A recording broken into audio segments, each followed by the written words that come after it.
Hi, my name is Brandon, and welcome back to the Off the Bar podcast. Today I'm here with Ben, and today we're going to be discussing Madden ratings that we like, some that we don't, and honestly just players that we feel like deserve to be on that top 10 list in their specific positions.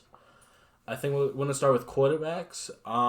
In my opinion, I'm kind of fine with the list to a degree. I feel like Matt Ryan is the only one that really stands out, and Dak Prescott, in my opinion, as like two candidates that I feel like only got the ratings because of past years, I feel like, or past performances.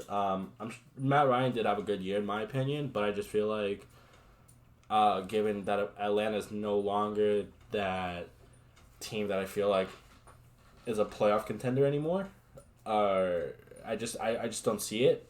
And I feel like players such as Kirk Cousins, even Cam Newton, I feel like should have been on that list, especially over Dak Prescott. But honestly, I'm fine with the quarterbacks. Ben, how you feeling? So the first five is fine. I think Tom Brady kind of fell off a cliff a little bit, but yeah, so that's fine. I think Lamar Jackson, surprisingly, is not like higher, but I can understand the 94. Russell Wilson, I totally respect that rating. I think he had an incredible year. Right, because he was MVP before Lamar. Yeah, he was considered for MVP. I feel like the first half, and then as soon as Lamar really took off and became that exceptional player and that MVP caliber player, I feel like the hype started going to Lamar. Yeah, no, definitely. And I think if it wasn't for Lamar, Russell Wilson would have gotten the MVP without like any doubt. It's the bottom six that kind of get me. Okay. Aaron Rodgers didn't have that many good receivers to throw to, and he willed his team to the championship. I mean, right. And I think it's the same thing about Wentz too. Yeah. Wentz had Aguilar that couldn't catch and got injured. Deshaun Jackson was injured. His main target was Ertz and Dallas Goedert. I mean, he really didn't have a lot of things to throw to besides tight end routes and plays that they just picked up from the practice squad, I feel like. So I definitely feel like for Wentz to really will his team play all 16 games, which I feel like for Wentz is an anomaly. To go and be in the playoffs, I know it was a sort of a close game towards the end against Seattle, but I feel like with Wentz, I feel like it should have been higher, especially given that he won the division. I feel like he outplayed Dak Prescott. And I mean, I'm calling it as a fantasy owner of Dak Prescott. I just feel like he did not have a good year whatsoever. Not whatsoever. I just feel like when he played teams that had a less than 500 record, obviously he's gonna dominate. But teams that are in playoff contention or a higher record, not really. That's just my opinion. Ben, how you feeling? There are a couple of the ratings. I agree with you with Wentz. I agree with you with Prescott. I don't think they're the same rating. I think you have to look at kind of the plays around them. And if you think that, they kind of played the same statistic-wise, then you should put Wentz higher. Yeah. Because you have to look at kind of who he has to throw to. My major disappointment is Deshaun Watson. We've seen, and I know he had DeAndre Hopkins. I know he had other players and Kenny Stills and other players to throw to. But he really was one of the players that, even in the playoffs, you can see was kind of showing that he should have been, the next one up to get a big contract extension. Yeah, no, for real. Deshaun Watson, I just felt like was the main part of that comeback against Buffalo in the divisional round wild card. I'm sorry. And then, obviously, he was a big part of that lead against the Chiefs. I mean, ultimately, the Chiefs blew it, but the Texans blew it. But the Chiefs still put up a good fight. It had to come back against the Texans because of that big lead that I feel like Deshaun Watson was a big part of. Yeah. I mean, even you can see in the end of the game, he was still rushing. He was still putting his body on the line. He really was one of the only things willing his team. And, now you have to look at the situation now where he doesn't have a good team. Is his rating going to... Well, he doesn't have a good receiver core. I mean, it's really just Kenny Stills and Will Fuller, the fourth. And also Brandon Cooks, but Brandon Cooks could be injured half the time. So, right. I mean, it could be... we could actually see his rating go down almost unfairly unless he has this kind of willing his team, like he has these no receivers, he has no one, but he's going to will his team to the playoff kind of season. I mean, it's very, I think, it's very not even disrespectful. It's very just kind of sad that he's gotten an 86? 86, rating? yeah. Like, you look at Matt Ryan didn't have a good year, and that team is full of really good players. Like, that team was really full of players. That team could have gotten to the playoffs this year. Right. But, like, on paper. But, I mean, 87 rating is really too high for Matt Ryan. So you feel like the Madden ratings are a little bit more biased towards marketability in terms of past ratings? Because I feel like with some of these ratings that we're going to get into, it just seems like it's more about marketability, and also you don't want to downgrade that player from, let's say like a 90, 91 all the way down to like an 87, 86. Yeah. And I also feel like EA don't want to also push it, but I do agree, like, Deshaun Watson should deserve to be higher than Matt Ryan, just for the fact that he made the playoffs. I know he's in, I don't want to say a weaker-ish division, but he sort of is. But the fact that he still made the playoffs and still was able to lead a team to a playoffs, with and Bill O'Brien as the overlord of Houston Texans. Hey, whatever running back duo they got down in Texas, it's like Lamar Miller, Duke Johnson, and now David Johnson. Like, I don't know how many running backs you need. I mean, I guess when Lamar Miller's knee goes out or something, like, then you can put one of those two in. But even then, David Johnson hasn't. Like, David Johnson's seasons have declined, I feel like, for a while. Duke is a good running back, but I don't think he's your main running back on a team. And Lamar Miller is also, I feel like, one of those running backs as well. So it's just going to be interesting to see how the Texans play out next year. So jumping over, I feel like, to running backs. Ben, you want to start us off? Yeah, and I'll say I totally agree with Christian McCaffrey's rating. I think, it's obvious that he was the best running back in the league, especially with, the team around him. I think he definitely showed that he was the best running back in the league.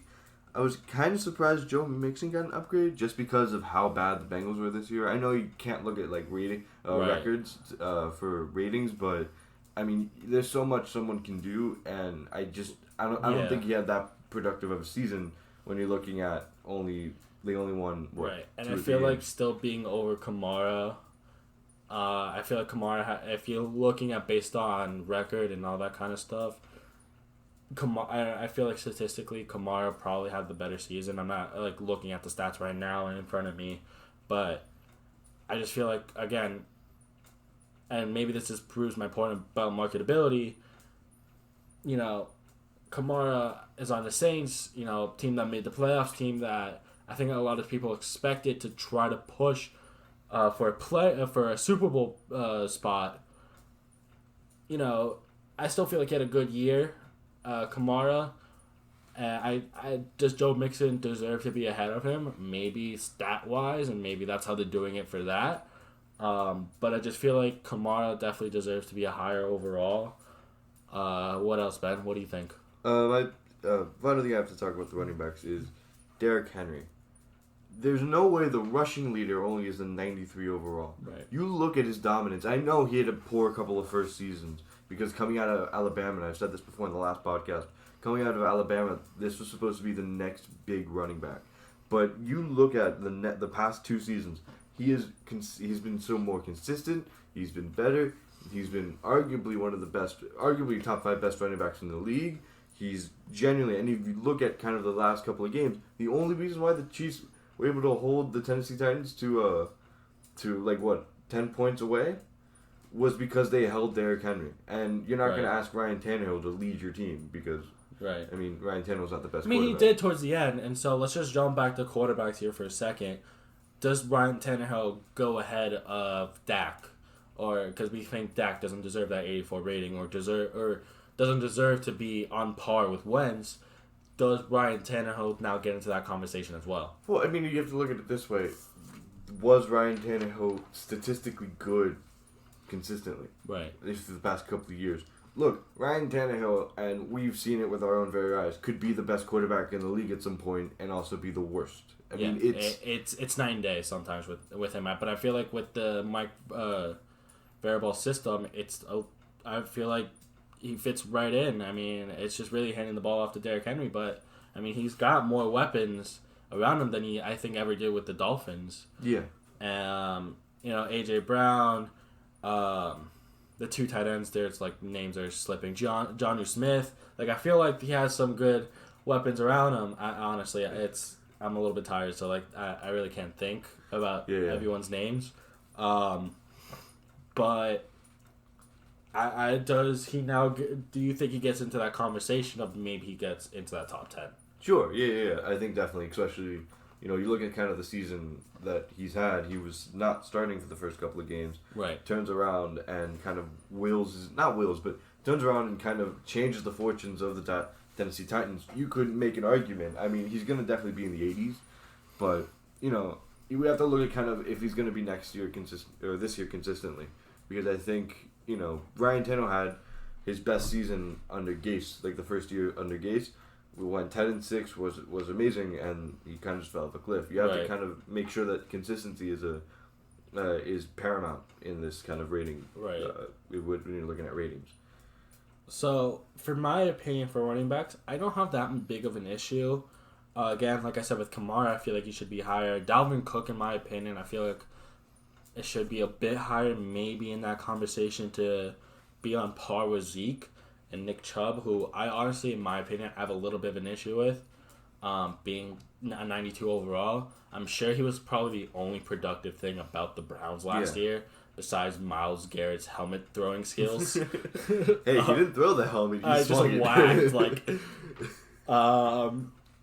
I feel like Saquon, if he wasn't injured, definitely could have been in that conversation for a number 2 spot.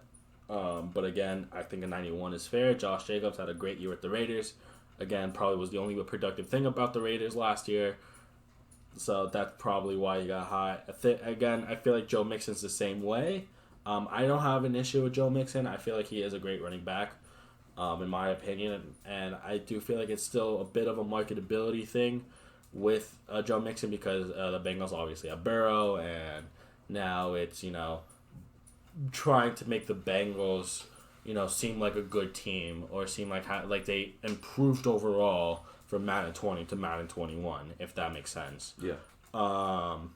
Zeke, I don't have an issue with because, again, as a Dak fantasy owner, I know the ball went to Zeke a lot more. The offense went through Zeke a lot more. I know Dak tried to throw it a lot to his, $100 million receiver. But I know Zeke, I feel like did have a lot more productivity, so I'm not too mad at that. Aaron Jones, I'm good with. Feel like he's been improving for a bit now, so I definitely feel like 90 maybe if you want to give him a 91 as well as Dalvin Cook. But honestly, running backs I'm okay with. I mean, I really can't think off the top of my head. Maybe Raheem Mostert gets in that conversation. I mean, no, I don't think so because you have to look at San Francisco's rotation. Yeah. I mean, their rotation was incredible this year, and I don't think one running back stood out except for Mostert in the championship. Right. So, I mean, I agree with you that there are other running backs that could be looked at, but I don't think Mostert would be one of those. Right. I feel like on this list, though, there isn't that many San Francisco players. I feel like, and that kind of stood out with me because I feel like they were the more balanced team. Like, throughout, like, they had, like, a good player in each position for the most part.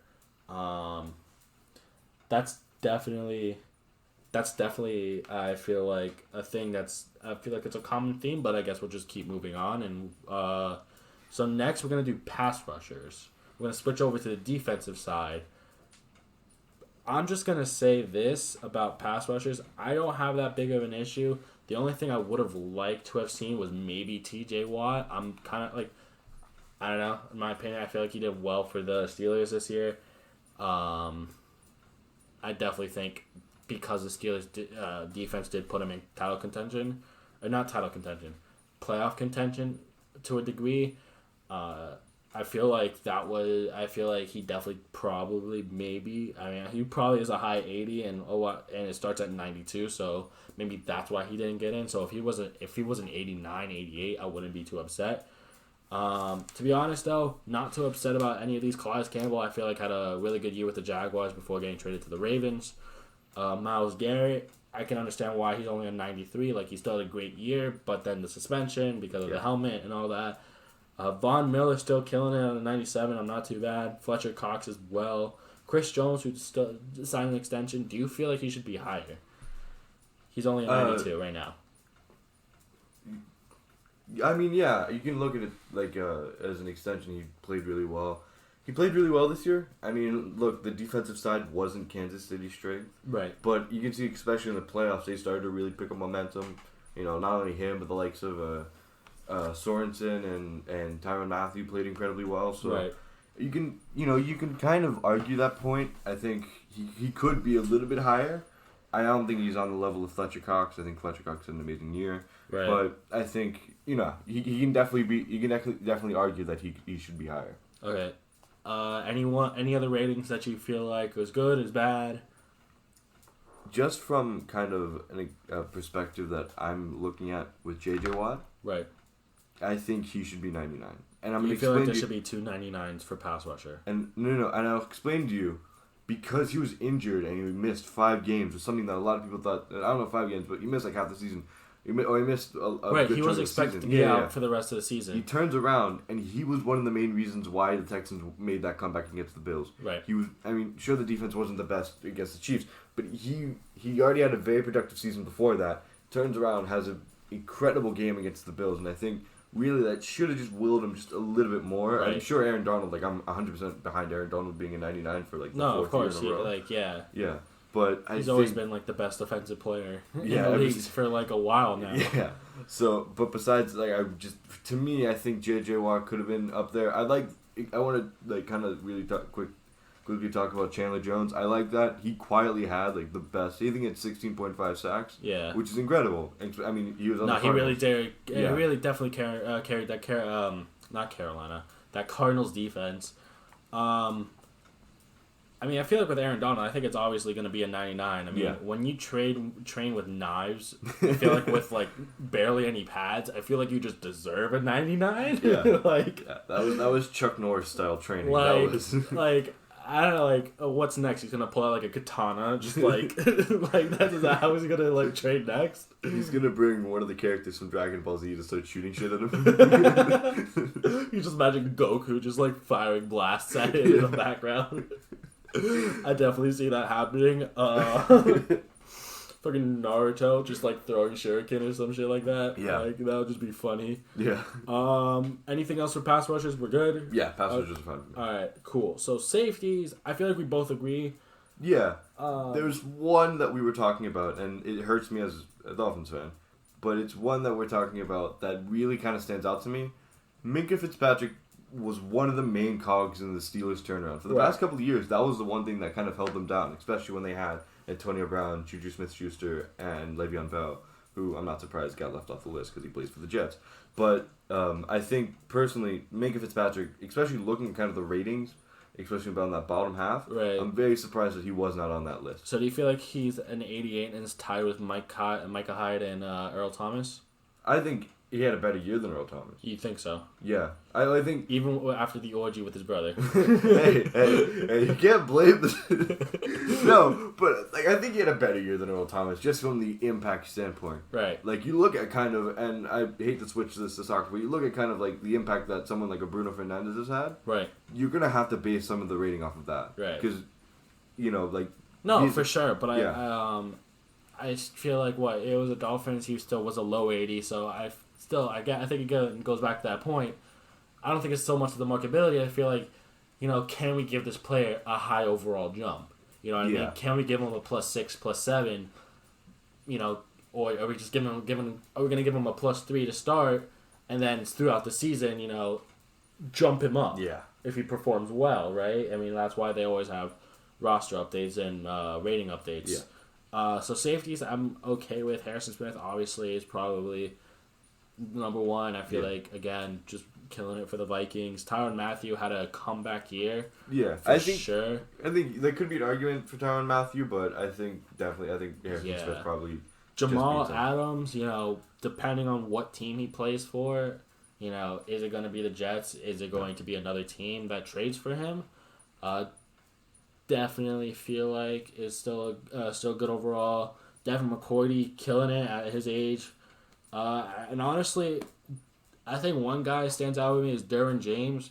Like, this has to be, like, his, second, third year in the league, something like that. Like, he's a young player, and he's killing it for the Chargers right now. Yeah, I mean, he was good. He had a good rating last year. Of course, he played well this year. And right. So I think he kind of kept almost the same rating, but I think, definitely, I think he's played incredibly I mean, well. definitely with Joey Bosa, I feel like they're going to be the big pieces in that Chargers defense.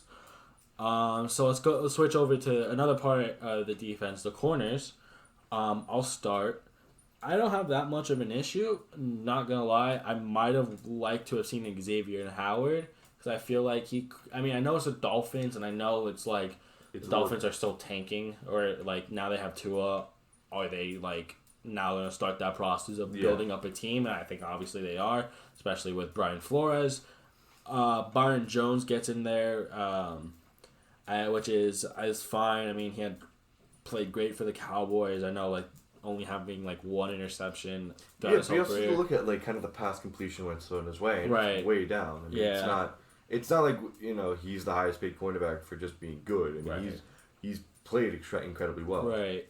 Richard Sherman, I definitely had a career revitalization in San Francisco. Tre'Davious White and Jair Alexander, two young cornerbacks I feel like are going to just increase in overall this year. I feel like Jaylen Ramsey is still a little bit of that marketability just because I feel like his production dropped off when he got traded from the Jags to the Rams. I know he had dealt with back issues. I'm saying that with quotation marks because I know you guys can't see. Quotation marks. It's the same shit that Dwight Howard pulled to get out of Orlando, so I'm not surprised. Other than that, I don't have that much of an issue. Darius Slay, New Eagles, is an 88. Not bad. Pat Pete still killing it at his age. How do you feel? Okay. So, I don't really have that big of an issue. I think you can look at some other corners, but like Xavier Howard, I get that because he was the highest paid, but you have to look at kind of, he was injured for most of the season. Right. He was at like an 84, 85 when he started anyways, so, you know, I can understand, like, especially when the Dolphins are terrible this entire year. Right. Not this entire year, but for the first major portion of the year. Right. The one problem I have with, and I'll be frank, and bias. No, okay, there's a little bit of bias, but let's call it's bias. Okay, all right. For a 99 overall, do you think they should have every game perfect? Do you think they should have every game near close to perfection? Yeah, I mean, it depends because I'm sure Patrick Mahomes Patrick Mahomes was injured for a few games and still got a 99 I know, overall. but do you think there's been a performance by Patrick Mahomes this season that you turned around and said, he didn't play well this game? I really can't think of one now. Okay. So explain to me this, EA. Week 17 against the Dolphins. Oh my God. Stephon Gilmore gets absolutely cooked by Devontae Parker for like 137 yards. How does he get a 99? I feel like you're just pointing out one game, though. No, okay. I get it. Because that patch defense did definitely carry that offense, and I feel like that was one of the worst and weakest receiving cores we've seen from a Patriots offense in a while. Like, N'Keal Harry, I feel like that's going to be a waste of a first-round pick. Edelman definitely showed his age. It just, in my opinion, Sony Michel really carried that offense, in my opinion. And then the defense just, kind of carried them into the playoffs. Yeah. Okay, I understand that, and I understand the 99. I kind of do because he's Defensive Player of the Year. Yeah. But I just, the 99 shouldn't be if he had one or two bad games. The 99, that means you're the best in your position. And he is. Don't get me wrong. Because the next one is Jaylen Ramsey and Richard Sherman, and they don't touch him. Right. I don't think right now they don't touch him. But I don't know. To me, and I'm sure there's other games, as a Patriots player where they did lose some games that they could have probably won if they were a half-decent offense. Yeah. But I think, I don't know, You don't see it? I don't see it. I can understand the 99. I'd rather have him at like a 98 or something, but I just don't see it. All right. So let's now switch back to offense. Wide receivers. I'm gonna say this before Ben goes off on a tangent. The only one that I really have a big issue with and it goes back to that marketability of, putting a player because it is that certain player. It's Odell.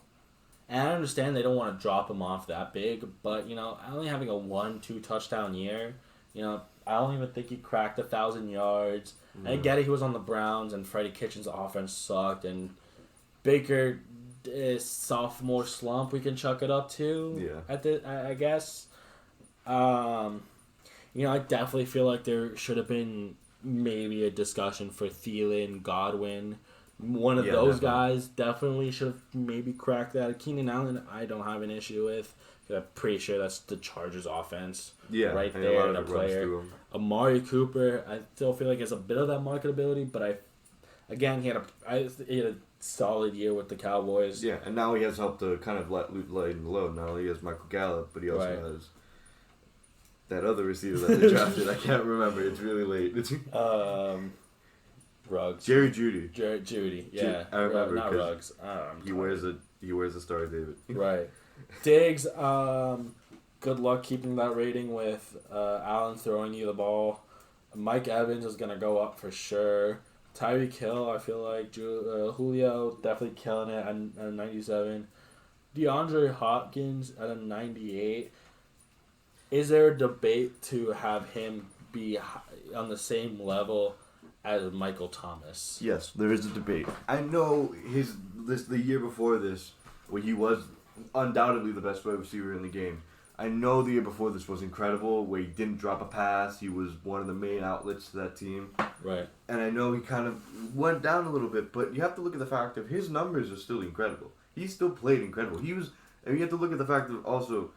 I'm just saying, as a fantasy of DeAndre Hopkins, who picked him the first overall, not first overall, in the first round, I was a little bit disappointed in his production. Yeah, but you also have to look at projected production from last year. Yeah. Yeah, you're gonna be kind of upset about his production, but I mean, I don't know. To me, there is an argument for it, especially when I'm gonna go off on Michael Thomas later. But there is an argument for it, and I think definitely DeAndre Hopkins could probably make a case that he should be 99. Okay. All right. So you want to start with your Michael Thomas? Okay. So.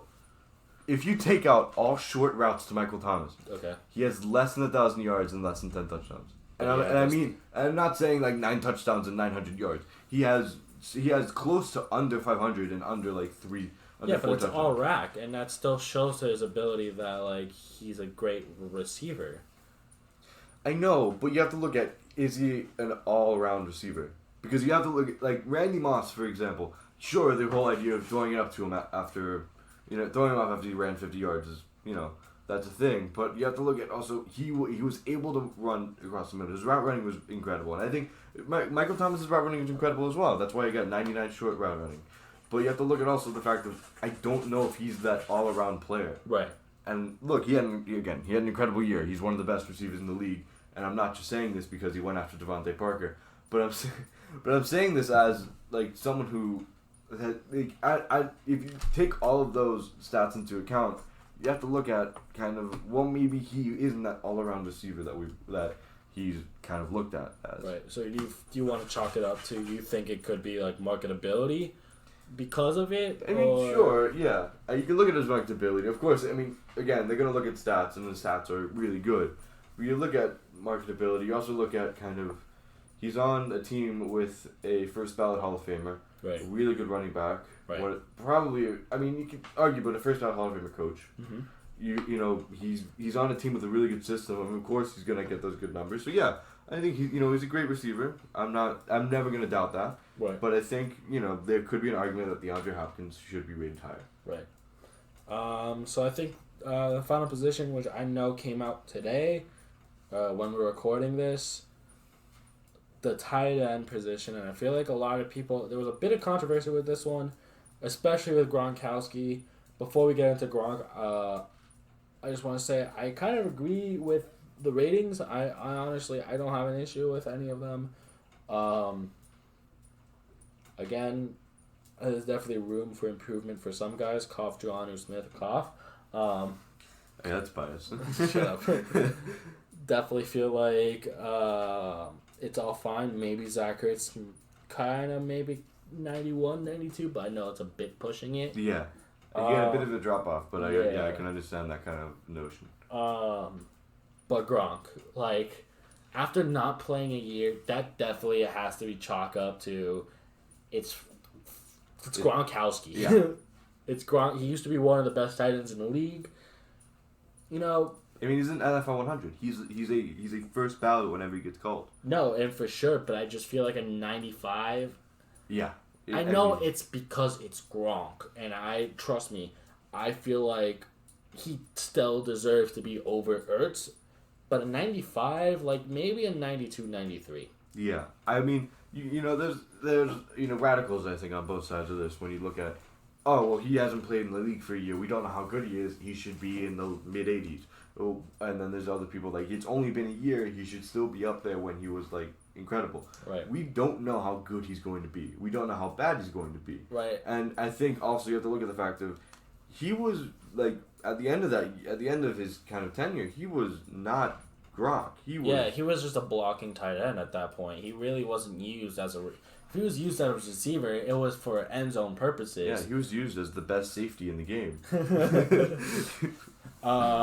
So, yeah, I know that last year was kind of a drop-off point for Gronk after that Super Bowl against the Rams.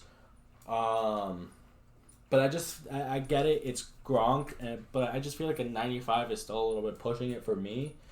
But I'm on that motion of it's Gronk, like it's Gronk. Like, it's only been a year, but I'm also kind of leaning towards also, like, I'm on the fence almost. Like, yeah.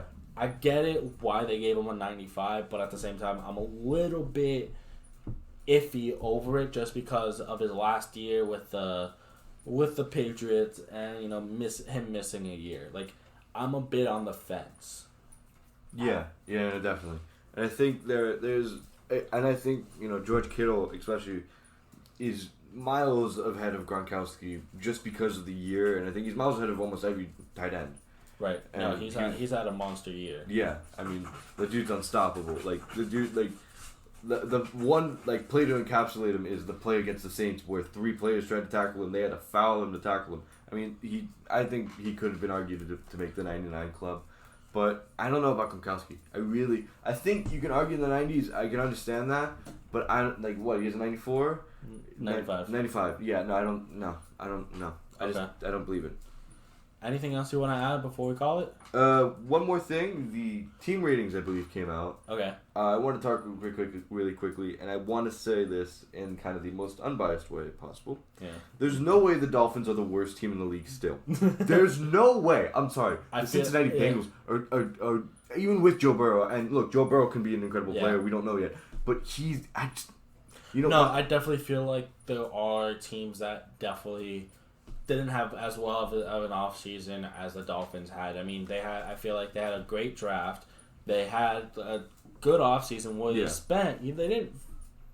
I don't think they didn't blow out their cap this year. They went through a lot of it, but they didn't go through. They didn't go through it, so there's obviously room for extensions and all that. Yeah.